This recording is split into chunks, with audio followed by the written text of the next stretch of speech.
నారేళ్ళు వాళ్ళ అధికారంలో ఇంతవరకు పూర్తి కాలేదు అధ్యక్ష.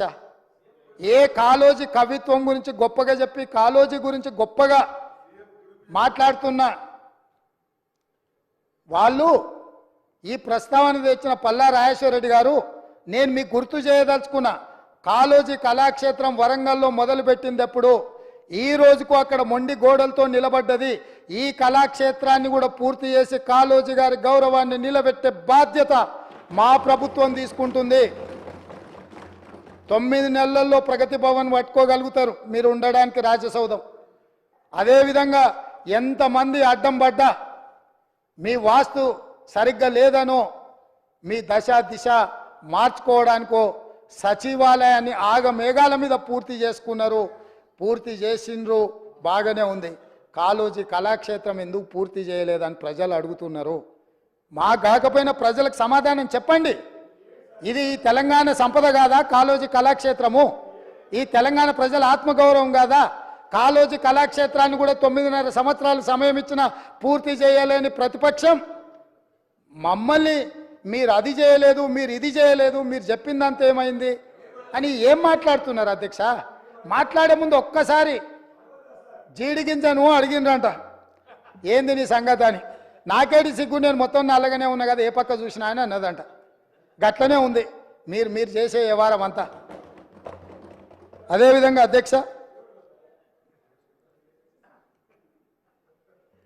ప్రాజెక్టులు దీని విషయం కొంచెం మనం మాట్లాడుకోవాలి. ఎందుకనంటే 5 సంవత్సరాలు హరీష్ రావు గారు, 5 సంవత్సరాలు కల్వకుంట్ల చంద్రశేఖరరావు గారు సాగునీటి పారుదల శాఖ మంత్రులుగా పనిచేసిండ్రు.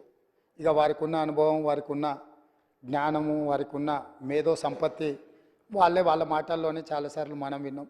ఈ సభలో కూడా వారే డాక్టరు, వారే లాయరు, వారే ఇంజనీరు, వారే స్ట్రక్చరల్ ఇంజనీరు, వారే 80,000 పుస్తకాలు చదివి వాళ్ళ మేధస్సుతోనే నిర్మించారు. మేడిగడ్డ కడితే మేడిపండు అయింది. ఇక అన్నారం సంగతి నేను చెప్పాల్సిన పర్లేదు. సుందీళ్ళు ఎప్పుడేమవుతుందో తెలియదు, పంపు సెట్లు ఏమైనాయో తెలియదు.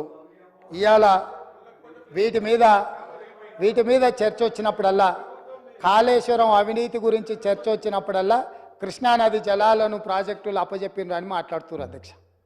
ఇవాళ నిజంగానే వాళ్ళు మాట్లాడినప్పుడు నిజంగానే ఈ ప్రాజెక్టుల మీద జరిగిన అవకతవకలు కావచ్చు, లేకపోతే తప్పిదాలు కావచ్చు, వీటిని ఎట్లా సవరించుకోవాలి, ఎట్లా ముందుకెళ్ళాలి, ఎట్లా ప్రాజెక్టులను కాపాడాలి. పదే గతంలో 80,000 ప్రాజెక్టులకు 1,00,000 కోట్ల రూపాయల అవినీతి ఎట్లా జరుగుతుందని మేధావులు, మహామేధావులు మాట్లాడినారు అధ్యక్ష. ఇవాళ 1,47,000 కోట్ల రూపాయలకు అంచనాలు వచ్చినాయి. 97,500 కోట్ల రూపాయలు ఇప్పటికే కాంట్రాక్టర్లకు పేమెంట్లు చేసిరు. ఇంకో 10,000 కోట్ల రూపాయలు పెండింగ్ ఉన్నాయని అధికారిక లెక్కలు చెప్తున్నాయి అధ్యక్ష. మరి ఇవాళ 97,500 కోట్ల రూపాయలు ఖర్చు పెట్టిన కాళేశ్వరంలో 90,000 ఎకరాలకు కూడా నీళ్లు అందలేదన్న మాట వాస్తవం కాదా? నిజం ఇట్లుంటే ఈరోజు ఇంకా మమ్మల్ని ఏదో నిందించాలనే ప్రయత్నం చేయడము, దీనికి ఏమైనా సమంజసంగా ఉందా? దీని మీద ఎక్కువ వివరాలకు వెళ్ళదలుచుకోలేదు. మా ఉత్తమ్ కుమార్ రెడ్డి గారు దీనికి సంబంధించి పూర్తి స్థాయిలో విజిలెన్స్ నివేదికలు కానీ, లేకపోతే దీనికి సంబంధించిన అంశాలు అన్నీ కూడా సాగునీటి పారుదల శాఖ మంత్రి గారు నిన్నమన్న విజిలెన్స్ నివేదిక ఆధారంగా కొన్ని నిర్ణయాలు తీసుకున్నాడు. ఆ నిర్ణయాలు అన్నిటిని కూడా నాకు తెలిసినంత వరకు తమరు అనుమతిస్తే ఈ సభలో వాటిని వారు ప్రస్తావిస్తారని నేను భావిస్తున్నా.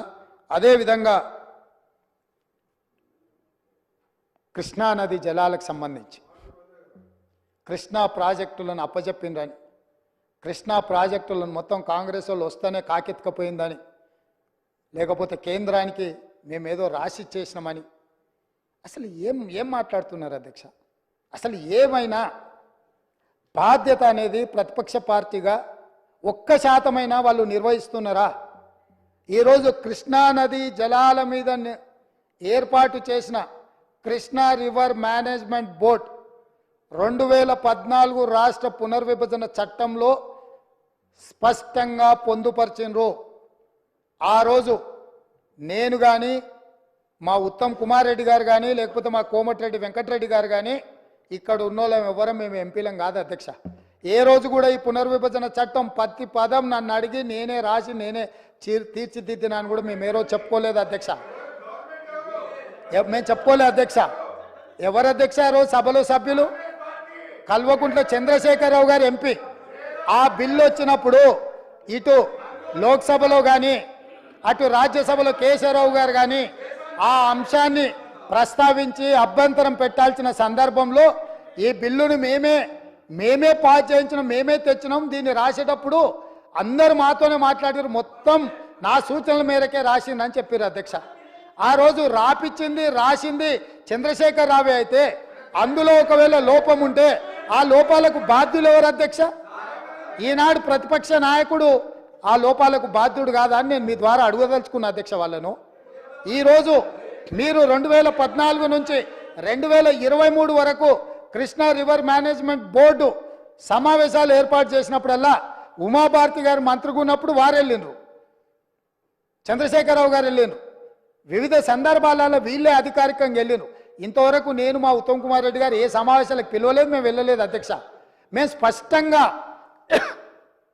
స్పష్టంగా తెలంగాణ హక్కులను కాపాడడానికి మేము కొట్లాడుతుంటే మా కాళ్ళకు తాళ్ళు పెట్టి కాళ్ళలో కట్టెబెట్టి మమ్మల్ని బోర్లు పడేయాలని వీళ్ళ తాపత్రయం ఏంది అధ్యక్ష? గుంజుకుంటా అన్నది ఎవరు అధ్యక్ష? నరేంద్ర మోడీ గుంజుకుంటా అన్నాడు. మరి వీళ్ళు ధర్నాలు చేయాలంటే ఏడు చేయాలి అధ్యక్ష? నల్గొండలు ఉంటాడా నరేంద్ర మోడీ? ఏడుంటాడు అధ్యక్ష? ఢిల్లీలో ఉంటాడు. శాతనైతే కల్వకుంట్ల చంద్రశేఖరరావు గారు, తన్నీరు హరీష్ రావు గారు, కల్వకుంట్ల తారక రామారావు గారు ముగ్గురు పోయి జంతర్ మంతర్లో ఆమరణ నిరాదీక్ష చేయమను. మేము వాళ్ళని పోలీసులు తీసుకెళ్లకుండా వాళ్ళు అమరులు అవ్వడము లేకపోతే హక్కులు